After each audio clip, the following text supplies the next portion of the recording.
Well, happy Saturday, free people of the Rocky Mountain region. This is Brandon from freestatecolorado.com with your weekly news roundup for August 5th, 2023.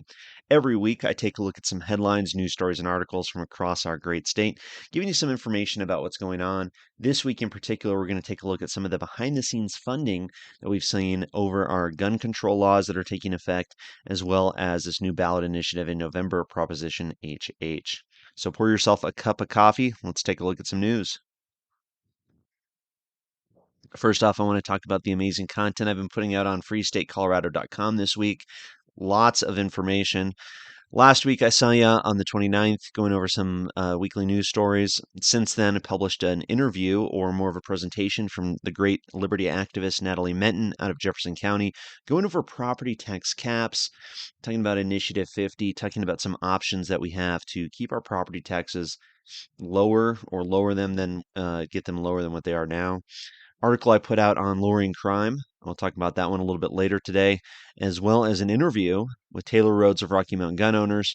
Kind of broke that story this week about them filing a temporary restraining order against the state to stop the gun ban. It's going to go into effect on Monday. This ban would unfortunately limit who can purchase a gun in Colorado, making it illegal for anybody under 21 to legally purchase a firearm.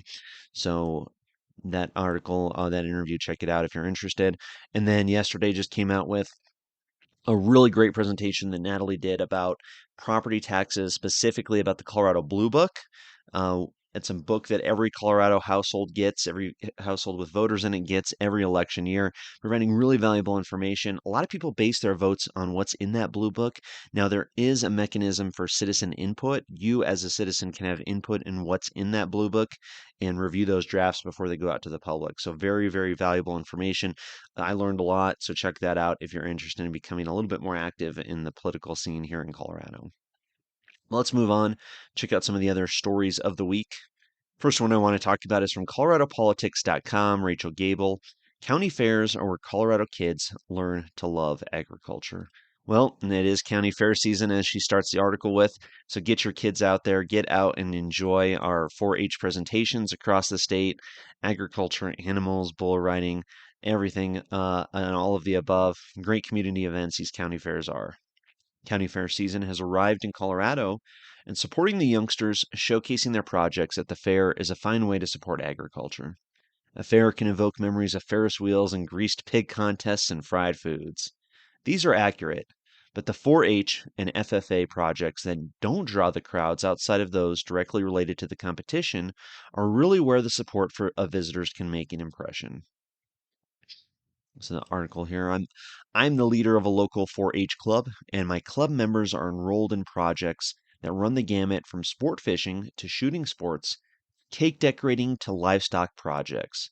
My members include first year 8-year-olds and high school seniors. Together they meet and make decisions about how they will serve their community. They take a turn at public speaking by presenting information about their project before the group. They're all deadly in the science fair when they reach middle school because this experience and the experience of completing the required record books for each project makes science fair more manageable. Now that the fair is here, they will partake in one-on-one interviews for general projects like robotics and 22 rifle and photography. They will sit across from a judge and answer questions reflecting on their project, what successes they celebrated, and which changes they will make for next year. They will work in 1 and 2 concession stands. Our shift is during the hog show, where they will greet customers, follow the food safety guidelines they were tested on, and they will count back change without a register or a calculator. I know, old school. So pretty cool, really great glimpse into 4-H and what these students, what these children are going through. These kids learning about life, learning about agriculture, learning about a little bit more of a agricultural rural lifestyle. So get out to those county fairs, show your support for the 4-H community and FFA projects, and let's move on.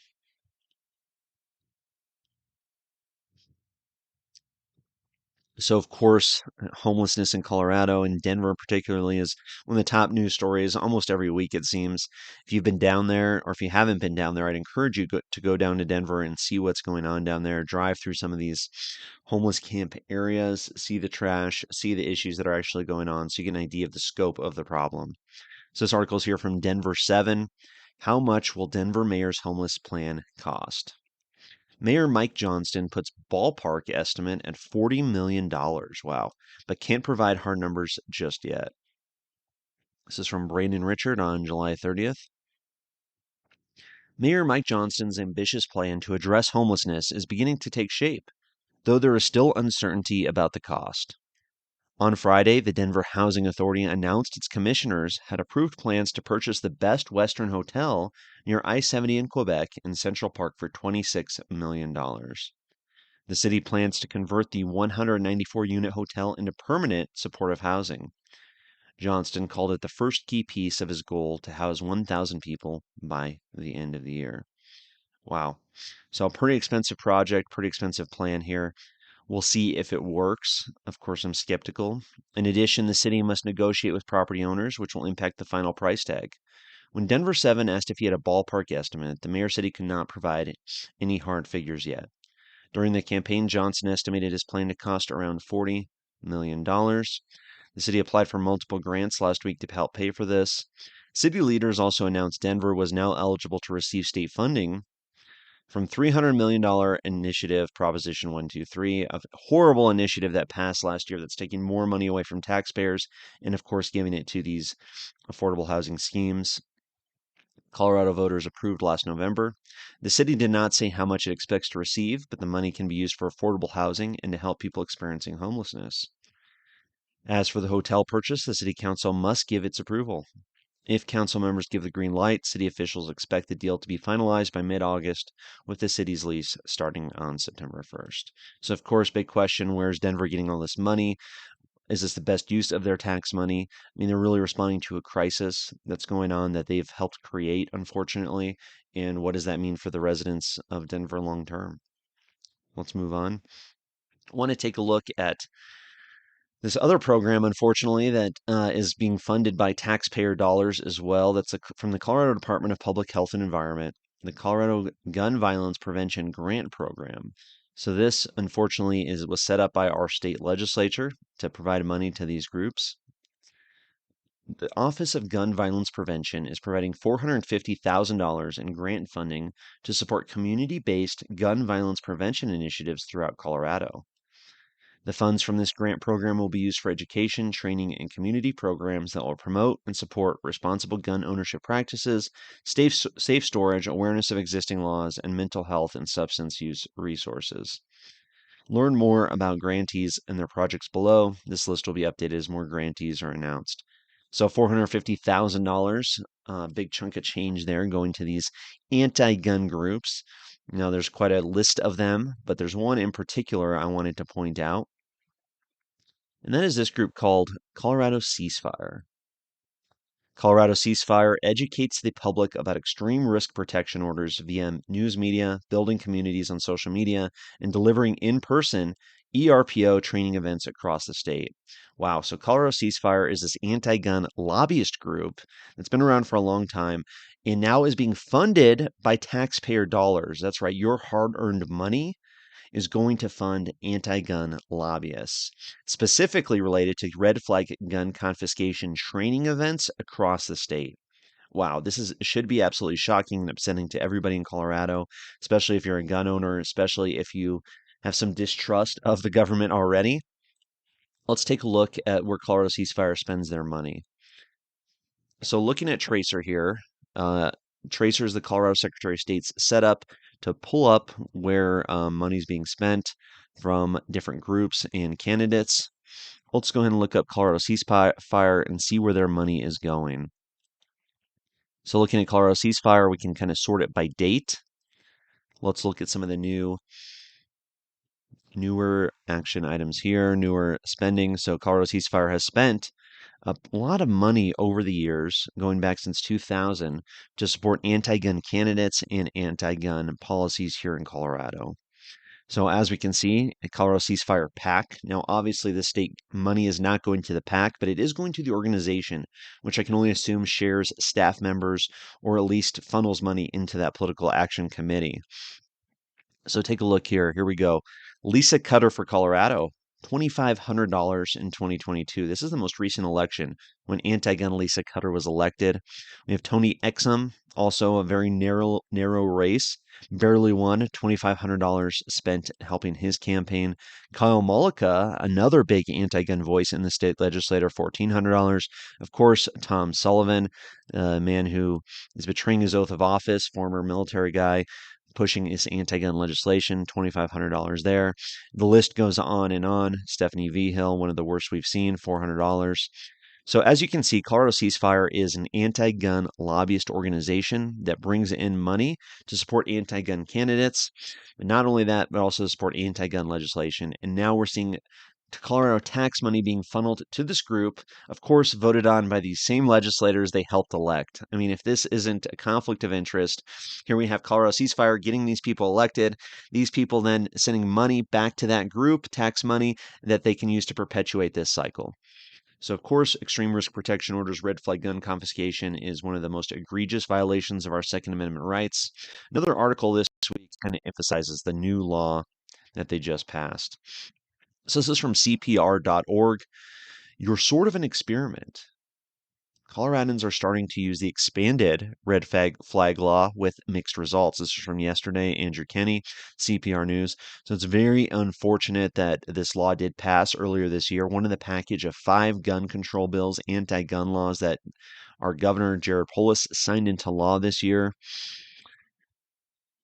So red flag gun laws, if you don't know, allows for people to petition the court to take guns away from people that you may think are dangerous. So what does this law do? So previously, red flag petitions could only be filed in Colorado by law enforcement or by people with close ties to the respondent. This year, Democrats expanded the law, allowing professionals in the fields of mental health, medicine, and education to initiate the process too. Oh, I don't know about you, but after the whole COVID years, my trust of people in medicine, mental health, and education is probably at a very low point, and I'm sure a lot of people share that sentiment in the hopes that those people could use the law to diffuse potential violence, of course.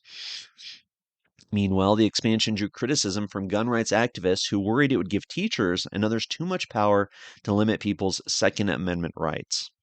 So this has already been, as we saw the law passed earlier this year, as the article stated, this article just from yesterday, the very first case.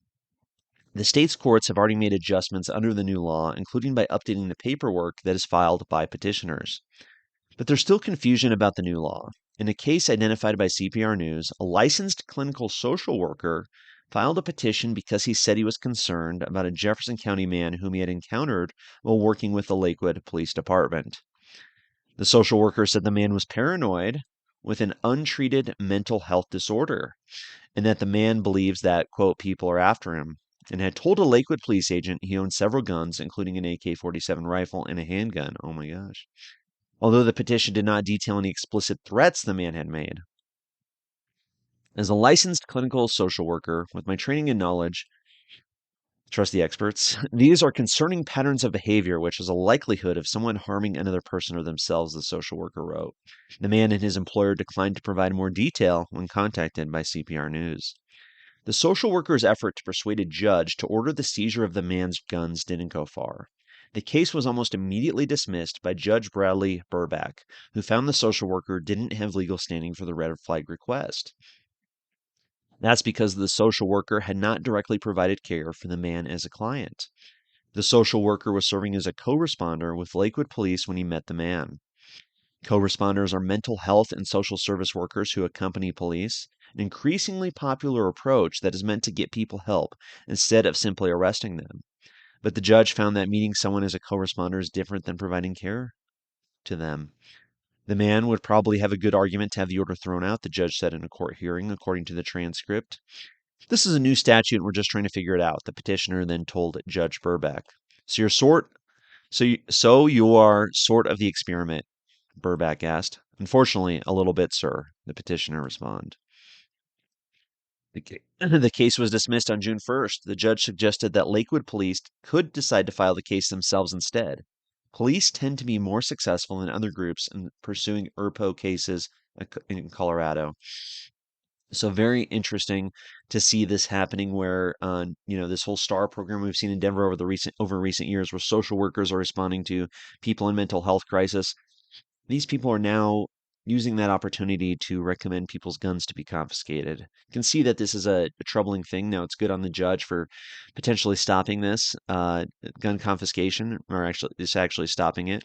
But it is interesting to see these social workers now using their power as social workers.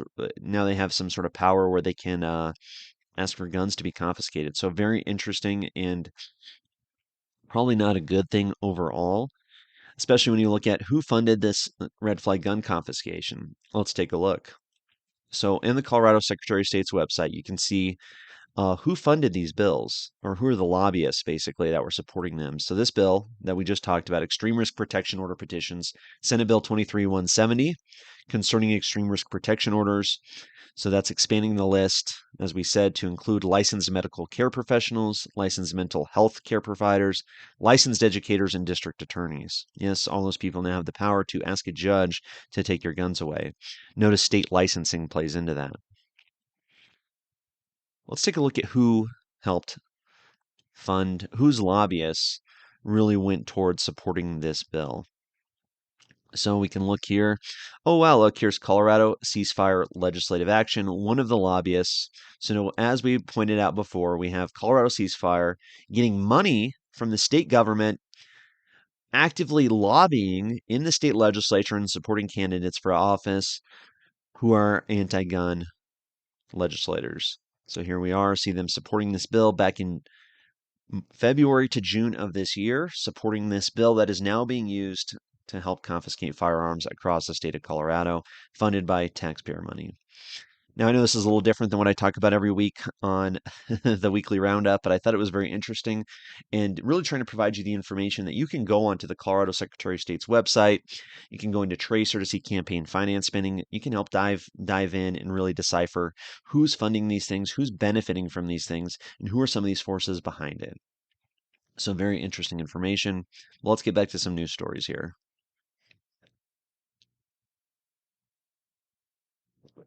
So coloradopolitics.com, Marianne Goodland, August 3rd, 2023. Deep-pocketed Democrats start spending to support Colorado's Proposition HH. Almost all of the money came from either wealthy Coloradans or organizations with ties to Democrats, including Governor Jared Polis. So not only did Jared Polis sign the bill into law that put Proposition HH on our ballot, but apparently he's also spending money to help, or at least his organizations that have ties to him are spending money to help get this bill passed.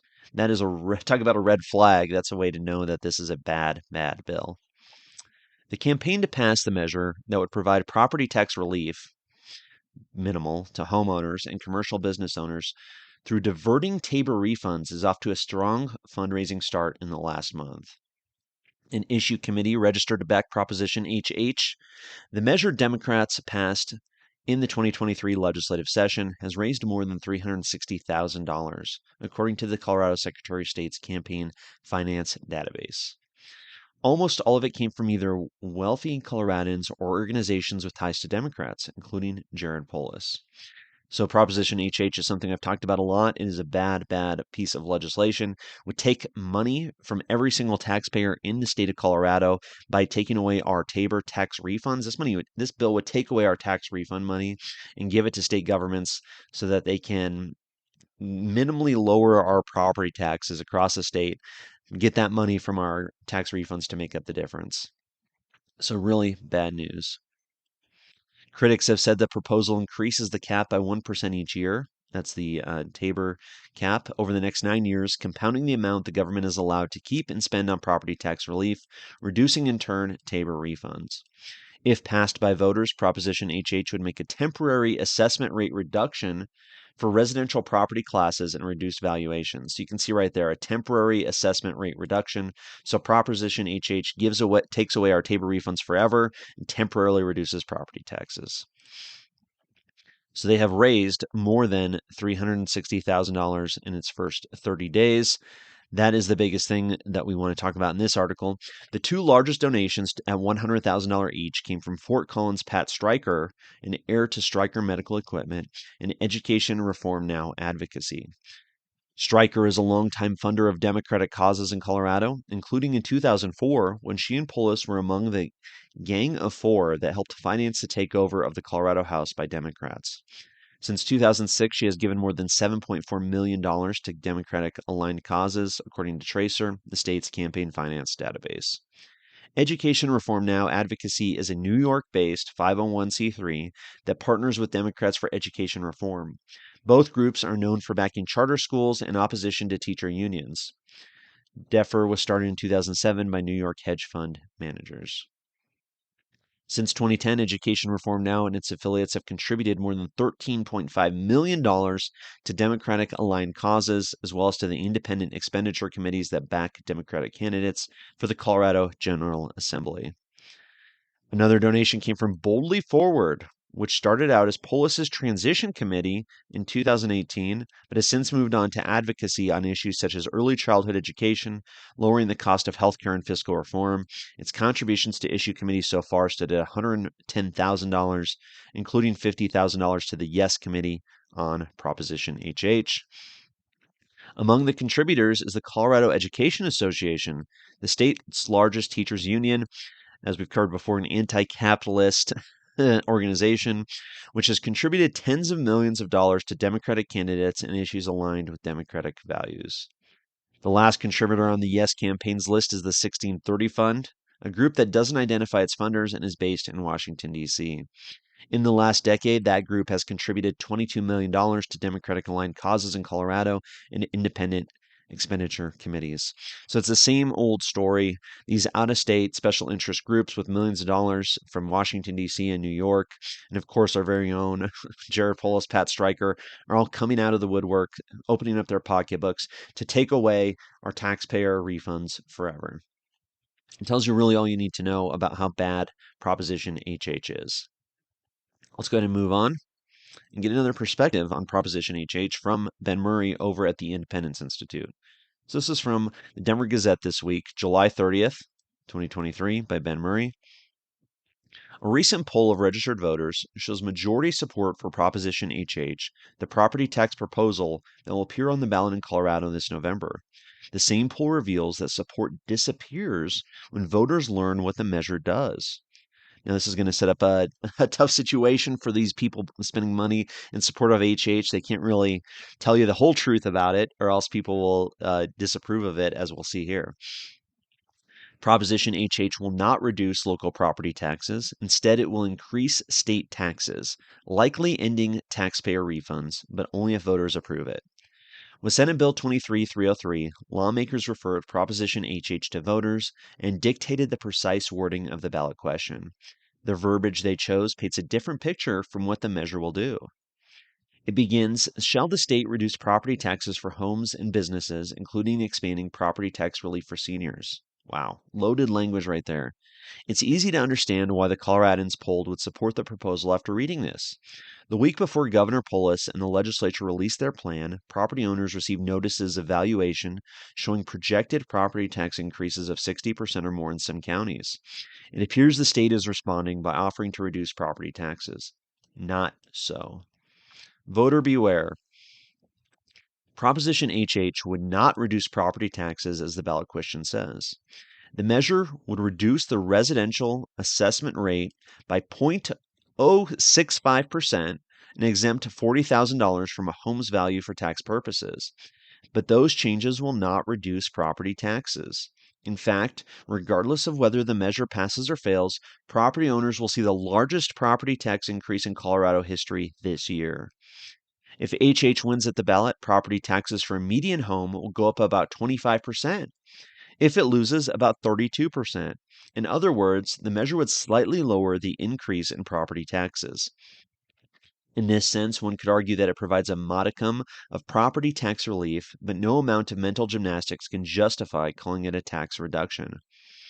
But this relief, if you can call it that, will come at the cost of your Tabor refund.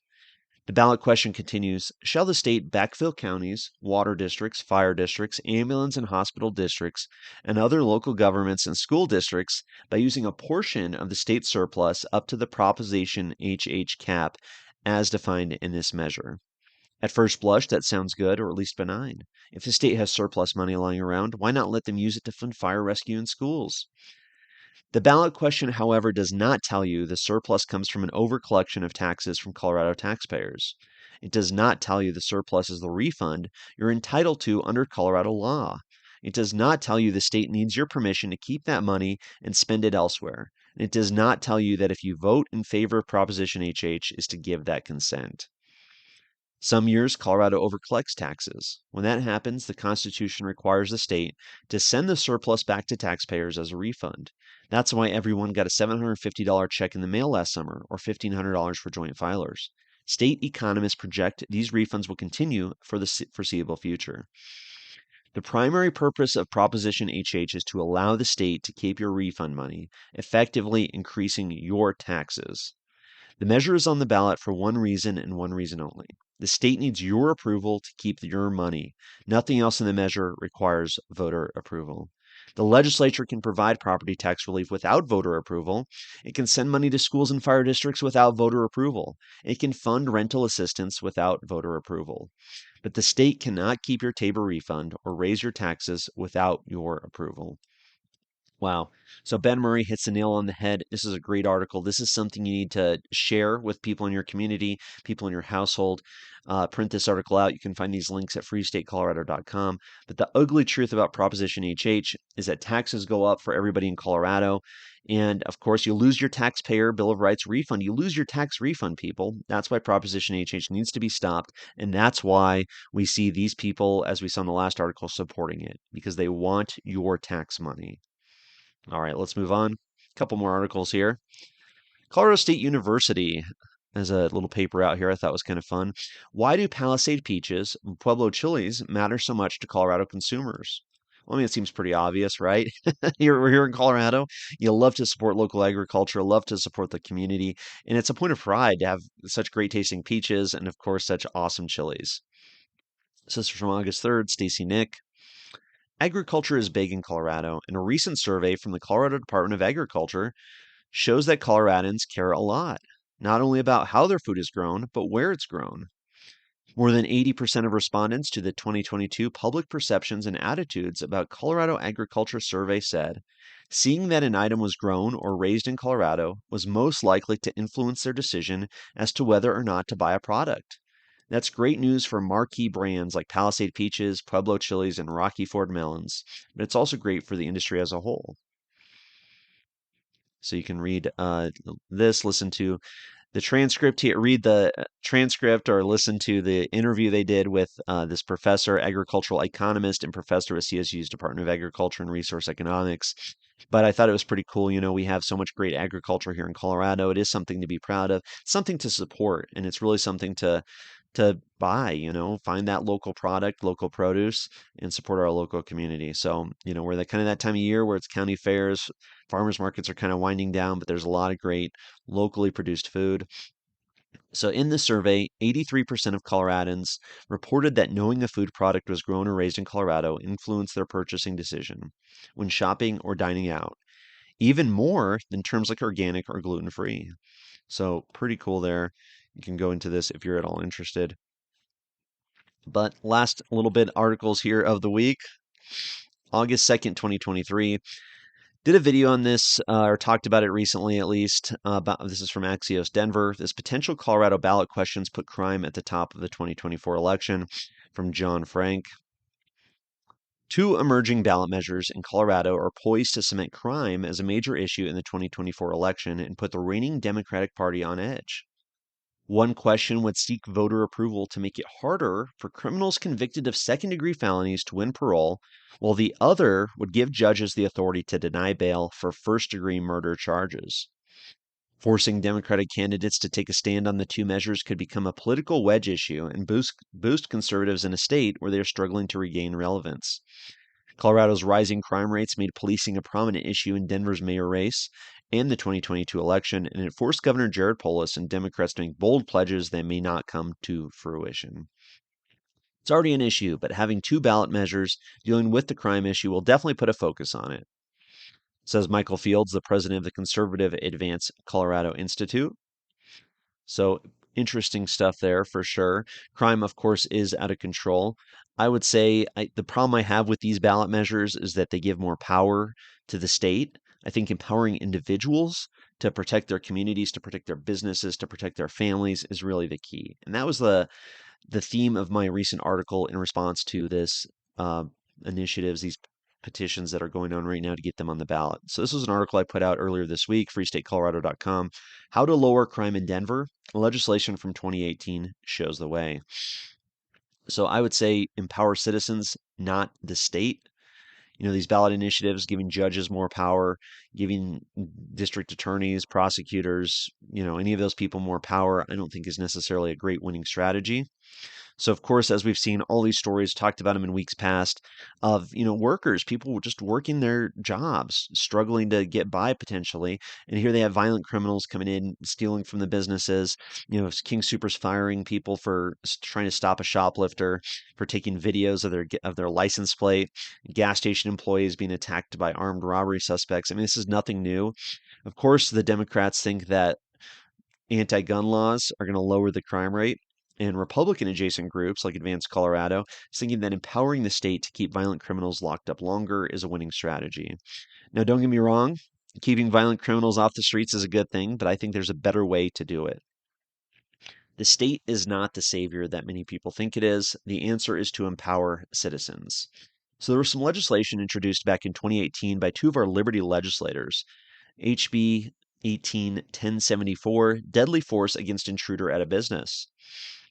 This bill extends the right to use deadly force against an intruder under certain conditions to include owners, managers, and employees of the business.